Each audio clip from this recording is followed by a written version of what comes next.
وبعد أيها الأحبة الكرام، وإنني قبل أن أبدأ في كلمتي أود أن أشكر أخي الفاضل الداعي الكريم الشيخ الجليل العالم الكبير معالي الأستاذ سيد روح الأمين، الشخصية الباهرة المبهرة المتعلمة المعلمة من أهل كرم كبير، جزاه الله عنا وعن المسلمين خير الجزاء। আমার প্রিয় ভাইরা, আমি আমার বক্তব্য শুরু করার আগে আমাদের প্রিয় সম্মানিত মৌলানা সৈয়দ রুহুল আমিন সাহেবের কাছে শুকরিয়া জ্ঞাপন করছি যে তিনি আমাকে আমন্ত্রিত করেছেন।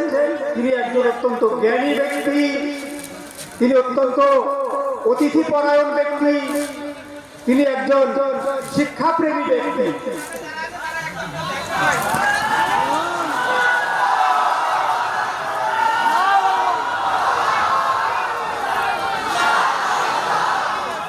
अभी सुनो, ध्यान से सुनो।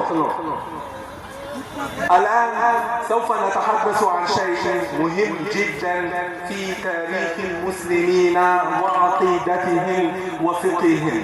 أيها الأحبة، إني أرى عيونا مليئة بالإيمان وقلوب طاهرة وعقولا تبغى وتريد أن تهتدي.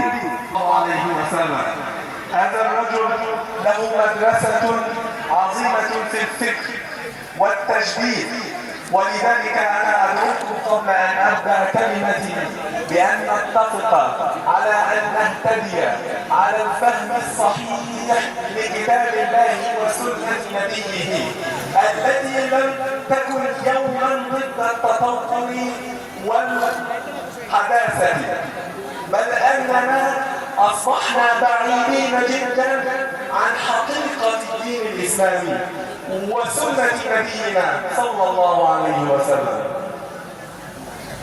আমি আমার চোখের সামনে দেখতে পাচ্ছি চক্ষু ভরা এমন কিছু চেহারা, এমন কিছু চক্ষু যেখানে ঈমানের আলো জ্বলছে। আমি বিশ্বাস করি যে আপনারা হিদায়াতের পথে থাকবেন।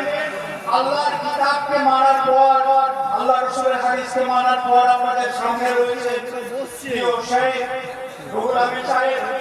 তিনি আপনাদের গাইডেন্সের জন্য যথেষ্ট, তার কথা আপনারা মেনে চলবেন।